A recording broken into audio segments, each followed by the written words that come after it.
Welcome to the Wits and Weights podcast, where we discuss getting strong and healthy with strength training and sustainable nutrition. I'm your host, Philip Pape, and in each episode, we examine strategies to help you achieve physical self-mastery through a healthy skepticism of the fitness industry and a commitment to consistent nutrition and training for sustainable results. Welcome to another episode of Wits and Weights. We're streaming this live in our free Facebook community, so if you want early access to these types of episodes and you haven't joined yet, just go to the link in the show notes.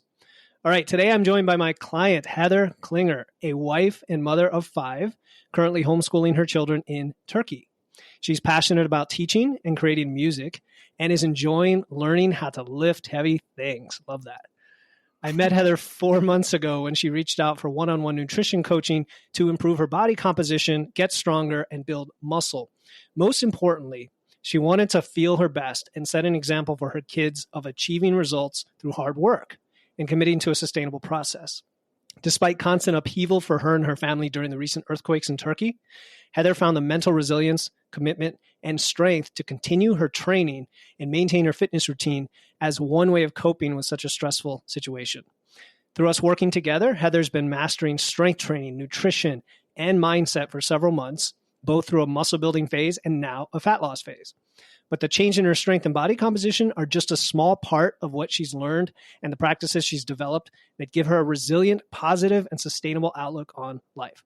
So today, we're talking about her experience during the earthquakes, our nutrition coaching journey together, and specific lessons and strategies you can use to stay focused on getting results. So Heather, after that long introduction, I've been looking forward to this, and thank you for your courage in coming on to share your story. Hi, Philip. Yeah, thank you. Thank you for inviting me here today. I hope that the things I share can be helpful to others. Yeah, they definitely will. I'm really excited for the conversation. And I want to start with your story. Like, who is Heather Klinger? And then specifically, what were you struggling with and what had you tried before we met and before we started working together? Okay. So I think when I look back at like, where did my struggles start and what were my struggles, I have this memory in my head that I'm pretty sure I was 12, right? And I walked into this dressing room and I put on this skirt knowing that it was going to look so cute, just like the model on the, the picture. And I looked down and the skirt didn't go straight down like it did, on the advertisement that I saw. And I kept, pushing on my thighs, willing that skirt to look the way that it did on that model. And I think that was just the beginning of a very long, and I wasn't a heavy kid even, right? It was just me deciding what my body should look like and then deciding that it didn't look like that. And just very subjectively, right? And just starting on this long road of trying to, beat my body into submission through really rigorous exercise regimens or really strict dieting, and then falling into depression when it didn't, and eating my way back into, oblivion. So. Yeah, you're definitely not alone in that kind of history and background that you struggled. It sounds like it wasn't just physical, right? A lot of it was mental. It was beating yourself up and thinking that this was the standard that you had to strive for. And of course, then it leads to this psychosis of constantly, quote unquote, failing to do that, right? Yeah, it really is. I mean, because there's nothing that told me how my body should look, right? It was, you can get messages from society or, TV and advertisements and things like that. But there really are, so many beautiful and acceptable bodies out there. And I just decided on my own that mine wasn't one of them. And then so let's tie that into the last year or so before we met and started working together. What was the moment where you said to yourself, I really need to do something different, or I need to reach out to a coach? Yeah, I had been sort of on my own, trying different things. The last country that we lived in, my husband is in the State Department, and so we get to live a lot of different places. And the last time we moved, and moving is always just this crazy mental struggle for me. I like to teach, but I lose my students when we move. I love music, but I lose my instruments, for periods of time when we move. And the last country that we had been in, I went off the rails, gained all sorts of weight, and decided that I was a food addict and joined Food Addicts. Okay. I sort of separated myself from that after a while and decided that while it was super helpful for many people to, accept that in themselves, I found it to be sort of a limiting belief that I didn't want, I felt like it made me more scared of food, and I wanted to be, free of those feelings. And so anyway, I had been trying all these things on my own and really felt like, maybe I'd start going back to CrossFit, get into some like regimen that would help me be strong. I loved, lifting weights at CrossFit. I always felt sort of wrung out at the end of Oh yeah. I've been there. It was really hard, but I felt, awesome at the same time. And so just trying to decide like what is next? What is it that I'm missing? Right. I'm okay with my weight-ish. But I'd like to be strong, and right around that time, trying to figure out what it was that I wanted next. My cousin entered a bodybuilding contest and, cousins, similar genes, sort of, and I saw her pictures and I was just blown away. Like, are you serious? She's always been beautiful, but her body definitely looked strong. Right. And she did really well in her contest. And I was just so impressed. And I sort of reached out to her to get some clues and started listening to weightlifting podcasts and realizing that, there was something else out there. And you asked when I reached out to you for coaching, right? That was the no, but all of this stuff is colors the picture really nicely. I like. There's questions that I have for you out of this, but keep going. Sure. Okay, so then after listening to all these podcasts, I was like, you know what? I would love to have a coach. I need a coach, and my husband was on board with it. But the thing is I knew that in the next couple of months we were planning to move again. And I was like, well, that would be a terrible idea, right? I'm not going to pay all this money to get into a program that I know I'm going to have to put on hold. But I do want to keep weightlifting. And I promised myself that as soon as we got to Turkey, which is where we were moving, that I was going to get a coach. And so we got to Turkey, and some of the podcasts I was listening to had coaching programs that weren't available, but they were, going to come up, and I was sort of waiting for a space to open in one of those. And meanwhile, I was getting all these questions, and I really had 3 questions, and I should go back in my email and find out what those questions were, because I can't remember right now. I remember that conversation. Yeah. Now, can I remember the questions though, right? They were, we have to revisit that. Well, one of them was about my training split, right? Because I was doing an arm day, a leg day, rest, an arm day, and a leg day, I think is what sort of my training split was. I don't know. Was one about protein too, or were they all about lifting? Yeah. I don't remember.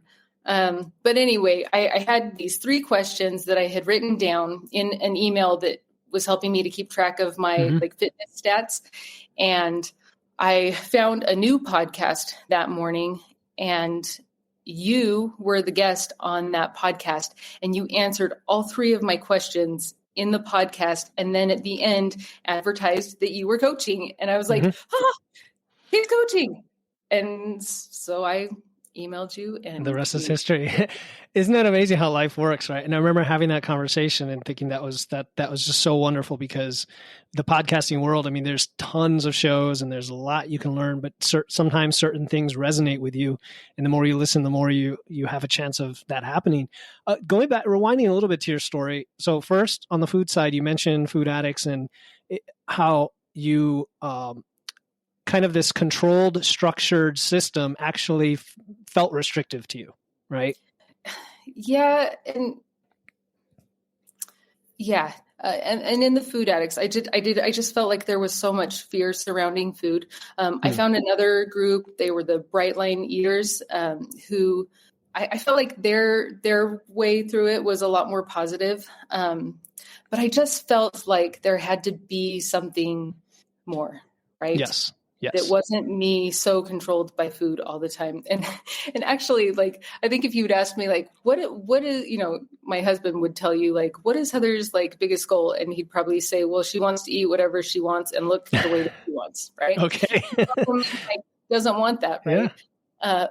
But it was interesting because I'd started listening to these, mommy muscle building podcasts, and they would say things like, and I would eat the things that I want. Right. Right. And, yes. and I would get the body that I wanted. And, so I was definitely intrigued. Yeah. And you talked about the bodybuilding as well, which we talk about that occasionally on this show.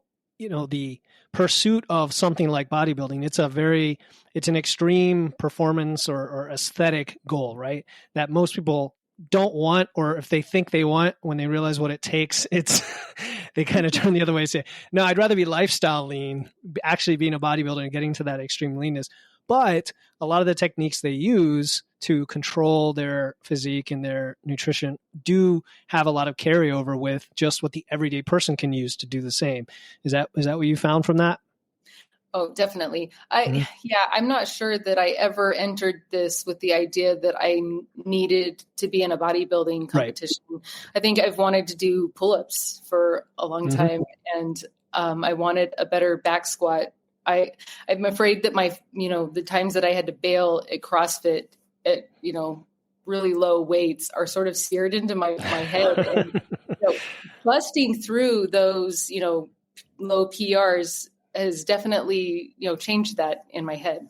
So. Oh yeah. I love that. And that's part of what we're going to talk about here today is the whole mindset of performance and building and gaining, as opposed to, this restricting and trying to necessarily lose weight, even though that could be a pleasant side effect of the nutrition side. So going back to when we started working together, because I want to walk people through the process until some of the recent excitement you've had is, what surprised you, or did anything surprise you at the time? Oh gosh. So when I think back to when we first started, I almost feel a little bit silly, because I think that the thing that surprised me the most was that you asked me to do things differently. Right. And you would think, well, yeah, duh. Like, isn't that why you got a coach? And it makes me wonder, what did I want? It's like, I wanted you to look at all the hard things that I'd been doing, right? I'd been tracking my macros and I'd been working out, and I wanted you to look at me and say, oh yeah, it's just not working for you. You must be broken. Or, I mean, is that what I wanted? And I think that it's really eye-opening to me to look back to that experience and be really grateful that you didn't say those things. And instead, you asked me to track differently. You asked me to work out differently. I was so annoyed when you asked me to get a different tracking app. I know you know this. Yeah, I remember that. Yeah. And using the different tracking app has changed me and my habits and my thought processes so dramatically. And I'm so grateful. Oh, I love that. So, I mean, yeah, like you said, it's not that you are the issue, that we have to fix you. We have to do it differently, right? We have to take a different approach. And sometimes a coach or another person, period, whatever it is, it could be a friend, somebody you respect. It could be a podcast host. It could be somebody who wrote a book. It doesn't matter. Gives you that fresh perspective. And the question is, are you going to do it? Are you going to take that action? And is it even the right thing to do, right? Because a lot of people struggle with, do I believe this person? Are they telling me the right thing, right? Like CrossFit was the answer one time, right? and so you kind of had to trust me as part of this process. And then but you were great. I mean, as a client, you do things and you execute, which is like the number one thing that gets you to make progress and get results. So that's really cool. All right. So talking about strength training, what does your routine look like right now? Just so the listener gets an idea, like, what does it look like? How are you progressing? What are you learning from it? Right. I think that what I've really learned from strength training and strength training with you is really what progress looks like and what it takes to progress. Because in a lot of ways, what I've had to learn is patience, right? I think my, well, no, okay. So, with, yeah, sometimes it can seem like, we've been working together since October, and that can seem like a really long time. I had this nutritionist that I was working with back at CrossFit when I used to do CrossFit, and she is absolutely amazing. And she had just had a baby, and now it's been 4 years since that point. And she posted a picture the other day saying, I finally, I've gotten back the body that I want. And I was thinking about this woman who is just incredible. But being patient for 4 years, right? But at the same time, like if I thought I would look anything like her and be able, not even look like her, but be able to do what she does with her body in 4 years, I would totally kill it. Like 3 times a week, like I'm doing, counting my macros like I'm doing, for 4 years. But at the same time, I think that, I was not new to exercise, right? And I wasn't new to a lot of the things that we were doing. But so I thought that I sort of had a grasp on my own physical limits. But I was really pleasantly surprised at how quickly my back squat and my deadlift progressed, right? I remember the first time I couldn't deadlift 200 pounds, right? And it was like one of the first, it was the first fail I got to on my deadlifts. Like they had just gone up and up and up. And I was like, wow, this is amazing. And then one day I couldn't do 200. And I was like, well, I guess that's it. I've reached the end. Yeah, I've reached the end. And now 200 is just one of my steps on my warm up. Right. And exactly. And I don't mind. That's awesome. Oh, just sit with that. I mean, people need to hear this, right? Because you're saying that you've done CrossFit, you've lifted barbells, you are fitness oriented, maybe an athletic person. And yet there was this whole new level of strength that you hadn't experienced before just because you tweaked the process. Yeah. Totally. Yeah. No, that's great. So, what have you learned from the fact that your body can do these things?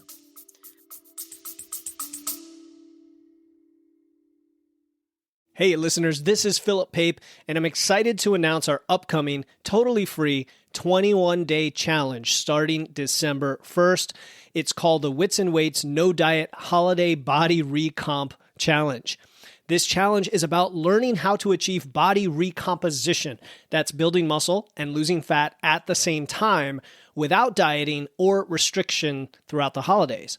I'll be giving you free videos, guides, and personalized coaching in a private group chat to help you enjoy the holidays while being satisfied and guilt-free. The kickoff call is Friday, November 17, and the link to enroll is in the show notes. No matter what episode you are listening to, don't worry. If you're hearing this after November 17, you can still register and get access to the replay and resources before the challenge starts on December 1st. Again, to join the Wits and Weights No Diet Holiday Body Recomp Challenge to build muscle and lose fat without dieting through the holidays, click the link in my show notes. Now back to the episode. Oof. Let's see. I think that it totally crosses over into other areas of my life, right? That things do take hard work, right? And practice and patience, but that they're totally possible. Yeah. Yeah, they are. Yeah. And, hard work is part of it for sure. Patience is part of it. But most importantly, you did the work. So that's going really well. Now, a month ago, on February 6, 2023, something happened on that date. Tell us what that is. Gosh, I can't even believe that it's, part of me is like, wow, that was only a month ago. And part of me is like, wow, it was a month ago, So on February 6th, about 4:17 in the morning, my husband and I woke up to our building just being violently slammed. We've lived in California, we've lived in South America, and are familiar enough with earthquakes. And this was just violent. Mhm. And I kept telling myself, gathering my children and telling myself to breathe and it's almost over. And this one just felt like it didn't end. It just kept going and going. And it did finally end, but I remember getting my shoes on.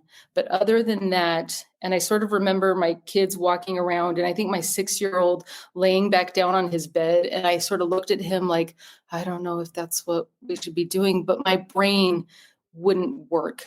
Like, I'm pretty sure now that I was in shock until all of a sudden my daughter, my 13-year-old, comes in and says, Mom, did you see the cracks in the walls?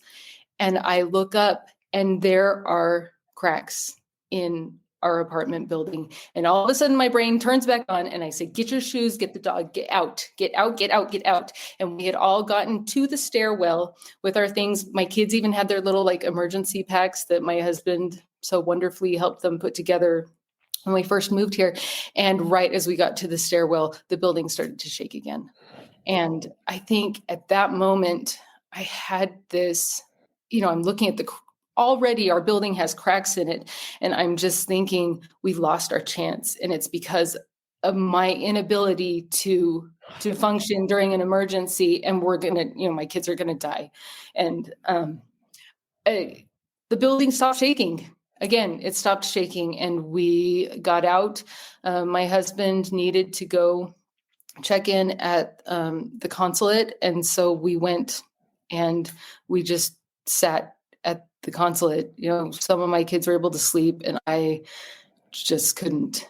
We were getting all sorts of texts from people all over the place that, were looking for family members. We were hearing about downed buildings. Even in our city, we found out that the epicenter was, 100 or more miles away, and knowing, how violently we had been shaken, just worrying about those people at the epicenter of the earthquake. And the Marines sort of made some space for us at the consulate. And we were just in this room that was on the ground floor. It was a tent. They call it the tent, I think. Mm-hmm. And it had a TV and a heater and a refrigerator and a couch. And we sort of just sat there feeling numb. And there was even another aftershock later in the afternoon. And I just knew that I couldn't sit there anymore. I was just so, concerned about we didn't feel in danger at that moment, Mm-hmm. right? We knew that there were so many people outside of that little tent that were in danger. And it was just really hard to just sit there not knowing, what was going on and what to do and how to help. And all of a sudden I was trying to figure out what could my kids do besides just sit here like glued to these movies. And I realized that, the consulate was where I had been working out when we first moved to Turkey. We found a gym right next to our apartment, actually a few months later. But for a few months, when I first started working with you, I would drive every day, go to the consulate, get in my workout in their fantastic little gym, and remembering, okay, so the gym is here, and it's Monday. I go to the gym on Mondays, and so I went to the gym. So, I mean, wow. So there's so much to process there, and it's incredible because first it sounds like you felt like you could die, right, when it happened, when you were in the building. Right, and that seems sort of dramatic now, but I didn't know, yeah, right? Seeing the cracks in the building, and that's how you felt. I mean, that I can't imagine. So, and then you got to the embassy, right? And now you felt safe, but you're still worried about all the other people. And we know how horrible those earthquakes were, seeing that in the news. And then you're like, well, what do I do next? I mean, at the same time, we have to live and we have to do something and move forward with the acknowledgement that these things are still happening. And, you made a comment that you said Monday, right? When you go to the gym, you said it's Monday. On Mondays, I go to the gym. Almost said it was just part of your routine. It's not even something you question. We're 4 months in now, 5 months in. I go to the gym on Mondays. That's what I And did. what if someone were to say, well, how could you think about going to the gym when all this was happening? What would be your answer? Right. I mean, I think that I was still sort of in shock mode. So everything I did Mm-hmm. was just sort of, I don't know why I did it. I just did. Because most of the time I wasn't doing anything. We were just sitting on the couch. We were waiting for my husband to get done with work. And I felt, when we first decided, okay, we're just going to sit here. We only brought one car. My husband's working. When he's done, we'll go home. Mm-hmm. And then the aftershock hit. And I was like, oh, actually, we're not going home. I can't. Right. Even imagine being back up in that building when the earth is still shaking. And yeah. It sounds like the earthquake, which was a huge disruption to so many things. In parallel with that, you wanted to at least maintain the things that were part of your routine. It's kind of the way my interpretation, right? Is you've got this thing that's part of your life and who you are, and maybe even helps you cope. And so you just did it. It's as opposed to an escape, it's a thing that you do, right? Right. When I was under the, I went and did my workout, right? And it usually takes me a pretty good time to get through our current program, like an hour Mm-hmm. an hour and a half. And after that hour and however many minutes, I realized that for the first time that day, I hadn't been scared of, earthquakes. Right. I hadn't been thinking about, is the ground still moving or is that just in my head? Right. And it was so nice. Right. It wasn't unstressful. Right. Because working out can Mm-hmm. be stressful. Right. But it was a different kind of stress. And my body and my mind needed something different just for a few minutes. Mm-hmm. And I think that was a really powerful moment for me to realize, oh, so this is what working out can be right now. Right. Yeah. So, Part of your emotional fitness, not just your physical fitness. Yeah. yeah. That's a wonderful message for people, because I think a lot of working out in people's minds is some intense, brutal beating up of our body that we don't look forward to. And you've made it part of your ritual, part of your, there's a phrase that I hear used occasionally called voluntary hardship, the idea of doing this hard thing because there's a bigger thing that comes out of it that's positive, right? Like the actual getting the squat done can be extremely intimidating and nerve-wracking, right? To where you almost want to back out, and you just do it. And that creates this resilience. I mean, I'm just telling you most of my opinion here. I'm not so much asking a question, but I'm getting that vibe from you. Is that right? Definitely. Yeah. Definitely. Well, and it wasn't like I even thought like, this is going to make me a more resilient person. Like, let's Sure. go to the gym and be awesome today. Yep. That is a good thing to think sometimes, but I think it was more, I was able to recognize in that moment something helpful, right? Mm-hmm. Something sort of necessary for me in so many different ways. And I was grateful to be able to access it. Hey, this is Philip Pape, and if you feel like you've put in effort to improve your health and fitness but aren't getting results, I invite you to apply for one-on-one coaching to make real progress and get the body you desire. We'll work together to figure out what's missing so you can look better, perform better, and feel better. Just go to witsandweights.com/coaching to learn about my program and apply today. Now back to the episode. Love it. Yeah. I love it. And just so people are clear on the type of training you're doing, can you just quickly tell us what one workout looks like? Right. Okay. So usually my workouts consist of back squats and warming up to a 3x5 set rep. So 15 of whatever that goal weight is that I'm working on that day. The same thing with either bench presses or overhead barbell lifts. And then same thing with deadlifts, but up to just a 5 rep maximum. Yeah. So super simple, right? You're just doing big compound movements and have made a ton of progress. Yeah. Simple. Yes. Yeah. Simple. Yeah, exactly. Simple and effective, not easy, but that's part of the joy, the benefit of it is that it's hard, at least in my opinion, and I think in yours as well. All right, so let's pivot a little bit. So, as your nutrition coach, I have the pleasure each week of seeing your check-in. Right, you check in with a form where you answer a bunch of questions, and you're very detailed and you're very introspective. Is the way I put it in your form. Different clients have all different levels of detail they like to share, and you mentioned to me that just the act of writing down your wins, your lessons, your roadblocks, and so on are, I think you said they're therapeutic, and that's just one example. So, I mean, maybe tell me a little bit more about that, and also how working with a coach has just benefited you overall through that process during this craziness. Right. So, because I think that it would be really easy for me to have said, uh, Philip, I can't do this right now. Right. We haven't really gone home as a family. We've tried it a couple of times being back in our apartment, and then we leave again, and we've been traveling, and we have actually moved apartments for a little while, and it would be really easy for me to have just said, I can't do this right now. And nobody would have questioned that. I don't think that you would have questioned that. You would have said, do what you need to do for you and your family. But I think I was lucky that I realized early on that this is what I needed to do.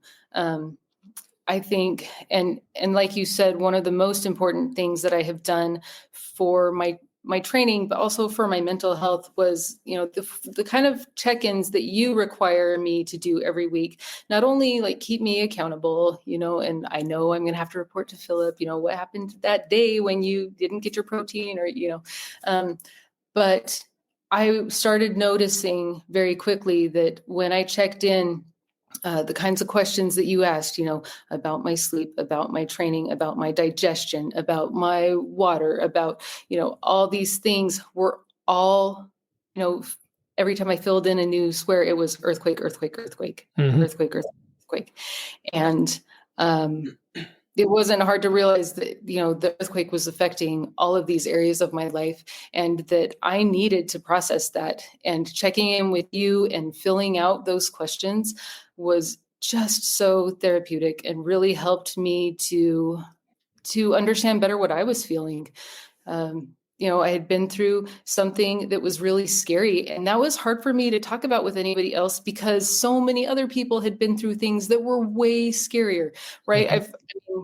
Besides knowing people who have family members that didn't make it out, right? I heard a story last week about some people that were visiting, in the hotel that they were in. They were afraid they couldn't get out their door, and their building was like, crumbling, and it was the aftershock that like shook the door free, and they were able to kick their door out and get out of the building.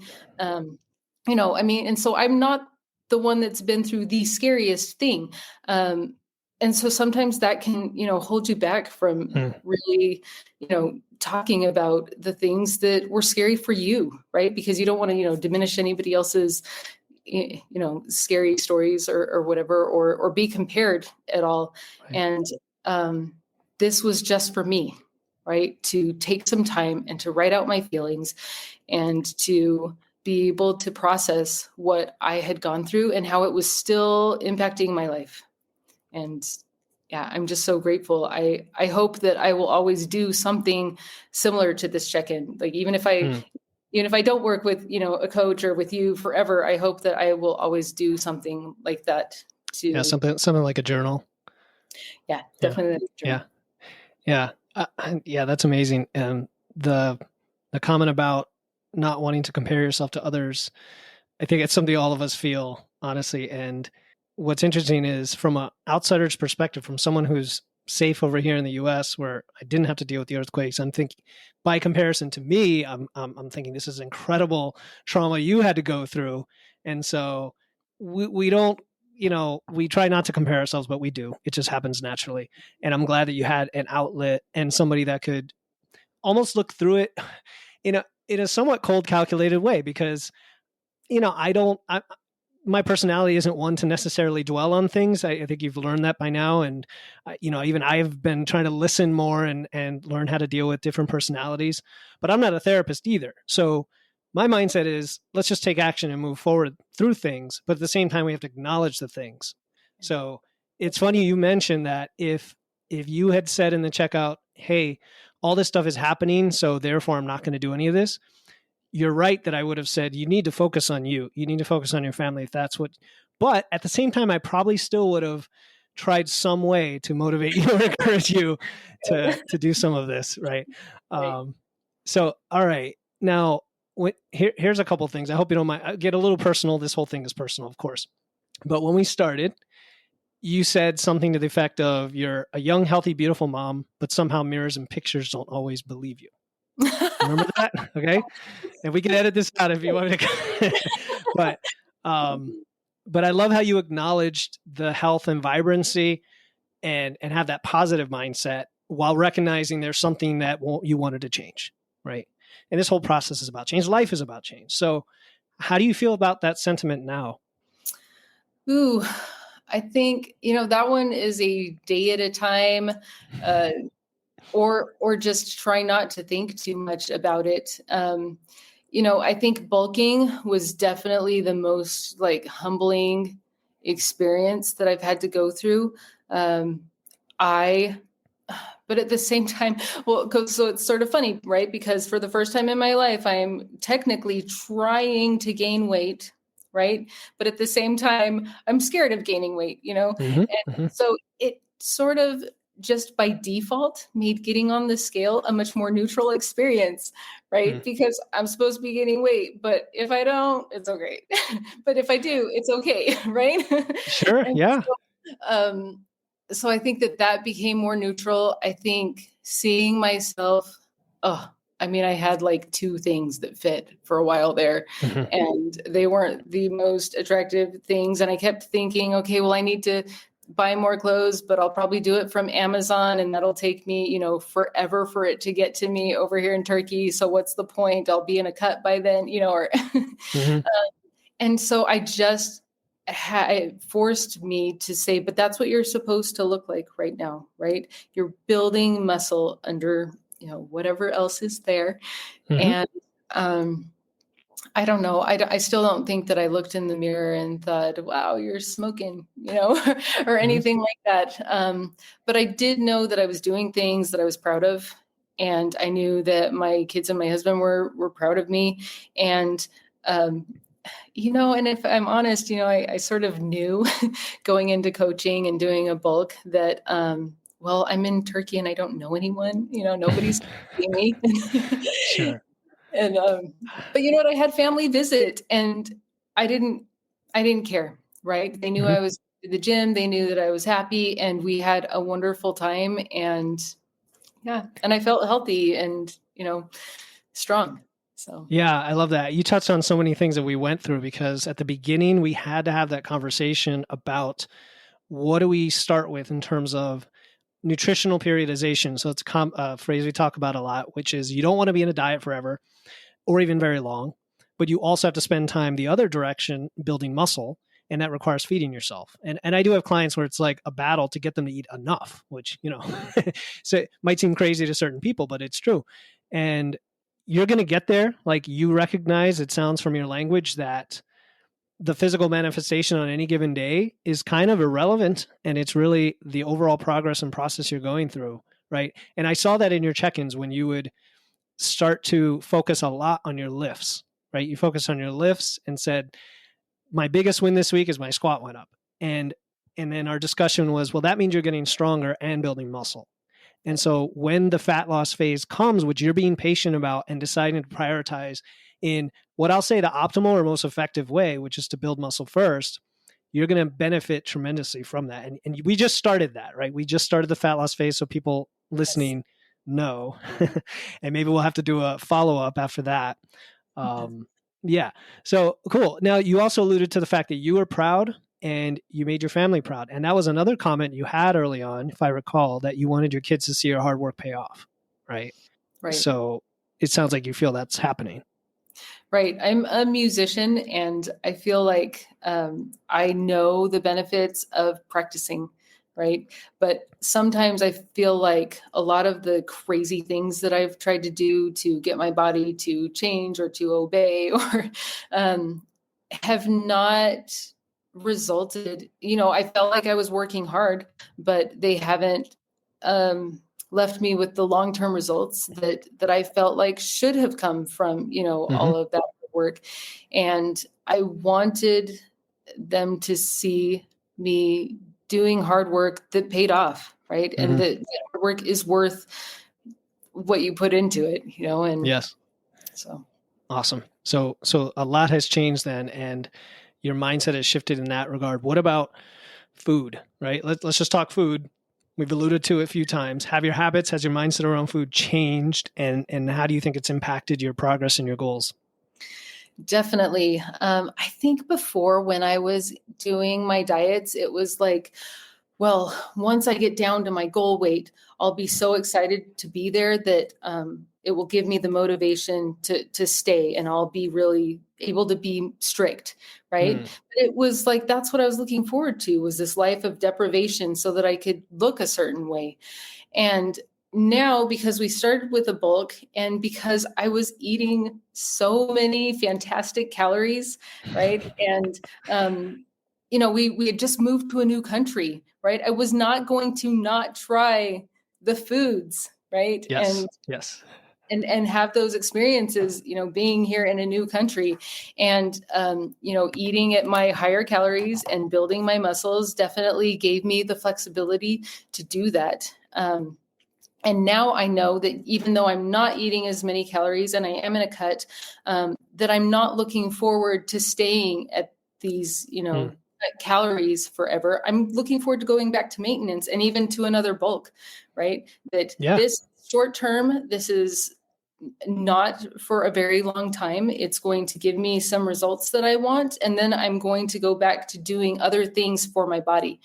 And I think that is, it's just so new for me. Oh, I Right? love it. Oh, so awesome. The idea that in the past, when you thought you were done with the diet, you would then stay at this baseline level of moderate restriction forever I don't versus, even know if I yeah, admitted that to myself, right? sure. Did we ever Yeah, admit, well, then you're just sentencing yourself to this craziness for forever. But we don't want to admit that because we want to, exactly. Yeah. no, I'm going to reach my goal. I have to, right? Yeah. And it's Yeah. just desperate that you stop being honest with yourself, really, I think.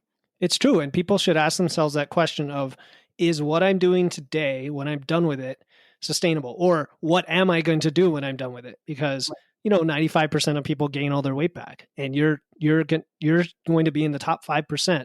You are already from that. You know what to do now to be in that top 5% where you have that control. And you're right. After we're done through a fat loss phase, your calories are going to come way up, and you can do that without gaining weight, or you can intentionally gain weight for the right reasons, right? To build muscle. So it's great. Totally. Yeah. Um, were there any other unexpected benefits or changes in anything, in any areas of your life from this process? Let's see. I think, going back to food for just a second, when we were there in the earthquake, or on that day, right? So we were in this little room, and I told you there was a fridge, and everybody had been so nice and told my kids, like, feel free to eat the snacks, and I was watching them just sort of like eat snacks and Mm-hmm. watch TV, right? We'd Mindlessly. all. Okay. Sure. And again, I found myself in that position of, nobody's going to blame you if you eat one of the frozen pizzas, right? Like, just take a break, eat at maintenance today, give yourself a break, right? And I was feeling really emotional about it. Mm-hmm. And but something that I wasn't going to take a break on was tracking, right? Because I didn't want my app to go crazy and cut my calories because I Mm-hmm. had gained all this weight without telling it that I'd eaten everything. And it's sort of interesting because this app doesn't punish you for what you eat. It punishes, quote unquote, punishes you for not tracking. Mm-hmm. Right. And so I had become very good at being meticulously honest about what I ate. And so I went to go put in something before I ate it. And it was just that act of inputting data into my app that moved me from this emotionally charged place to just this like logic place, right? We're just doing math. We're just adding numbers. And all of a sudden I was like, oh, well, in this logical place, like, I don't really feel like I care that much about that pizza. I brought a protein bar, and it sort of sounds good right now. I really Yeah. like protein bars, actually. So, and I feel like that has happened so many times, that because I have these few habits, they don't control me, right? I can Hmm. choose at any time to do something different, but I think that they inform these habits inform my decisions, Yes. and yeah, bring me back to that place of logic. Yes. Yeah, I Crazy love brain. that. We're in a different place now, um, and yeah, it's just super helpful, and then I get to make better informed choices. Um, Yeah, no, and everything. I mean, Heather, you're putting this all so well for the listener. In the idea that you can measure, you can manage what you can measure, right? That's the classic phrase. You can manage what you can measure. And if you think of like finances, right? If you want to save money for retirement, for your kids' education, and to go on vacations, you have to have a budget, and you have to track your money. And we don't say that's weird or that's restrictive or, oh my God, that's going to prevent you from doing what you want to do. We say the opposite. Wow, that allows you to have all this freedom, put the money in different buckets, to save more or less, to decide to invest it. Same thing with your food is you are creating a level of awareness you've never had before. And if 6 months, a year from now, you say, you know what, I'm kind of tired of the process of tracking, you at least have that ingrained skill of knowing what's in food and how much is in the food and so on. But it's funny because like I've been tracking now for several years and I still love to do it because it's a habit and it gives me information, you know, and you're right. You just, so what? It takes 5 minutes out of your day and now you can make choices and be flexible. yeah, Yeah. yeah, I sort of like it. I feel like, Yeah. I mean, even before, when I was using different apps, I felt like, oh, but it's just sort of like this puzzle. Hmm. If I want this thing, then where does it fit, right? And Yes. Yes. yeah, so much food freedom, not scared of food. Um, I I think I'm surprised by the quantities that I am able to eat, and that if I just eat that quantity and sit with it for a second, that usually I'm able to feel satisfied. Whereas before, and again, like, I'll eat the thing, right, and put it into my macros. And I think that was my rule for a while. Eat whatever you want, but track it, right? Yes. Make sure that it's in there so that you can see, right? Oh, I'm not reaching my goal. Why not? Oh, right, because I was 500 calories over that day. Exactly. And so, Exactly. That's why we do it. And it's not just so people are listening, you know, it's not just calories and macros. It's all the other things that you like to measure and get feedback on, right? It's your lifts, it's how you feel, it's your hunger.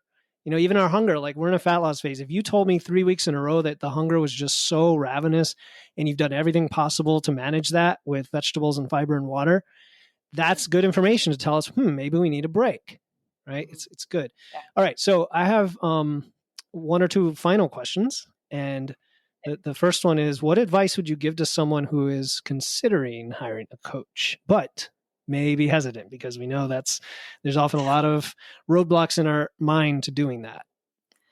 Right, because this is a time commitment and a financial commitment. And so, of course, we're going to hesitate, right? And it's good to do our research and to find somebody that is going to be a good fit. But my only regret is that I didn't start sooner, right? So I told you that I decided to wait until after I got to Turkey. But I wish that, I am going to call it trauma, right? I feel like I sort of get mini moving trauma, right? Mm-hmm. When I have to leave my students, when I leave the things that make me feel like me, it's traumatic. And I gain weight and I eat all the things and I get stressed out. And that's what would have happened this time during the earthquake if I hadn't had a coach, if I hadn't been in this program and writing out my feelings and tracking the things that were going to help me be the me that I wanted to be. And I wish that I had done it when we were moving. I wish that I had gone through all of that with a coach and with the information that I have now. And I didn't. And I gained, I don't know, 10, 15 pounds just in the moving process. And sure, our moving processes are long because we have to move this stuff here and then we move this stuff to storage and then we, sell the things and we, moving to another country is a process. But yeah, it did not look beautiful at the end. And I've learned some tricks to be kind to myself. And, we had a good time getting to Turkey, but I think I would have come out better on the other side if I'd had a coach. Now imagine if you hadn't ever gotten a coach. That's what I want you to think about, right? So, because the past is the past, but you're right. If people are listening and they're wondering when's the best time, there's never a best time. So now's the best time and go do it if that's something you need. All right. So I do ask this final question of all guests, and it maybe is a tricky one, maybe not. And that is, what one question did you wish I had asked? And what is your answer? All right. So I think when I listen to podcasts, I'm always looking for the takeaways. So I guess I would like to, talk about the things that I would hope that people would be able to take away from this podcast. So I think that, the first one is that I need people to make sure that they understand that I wasn't, persevering through the earthquake to be some sort of, baddie, right? I wasn't doing it to prove anything necessarily. There are legitimate times when we need to take breaks in our life, right? Where we need to focus more on different things. And, but the thing is that, after making my pros and cons list, I have to tell you about the pros and cons list. Okay, so one day I came in, this was before the earthquake. I came in and I told my kids, I wasn't even telling them. I was just, telling the universe, I do not want to go to the gym.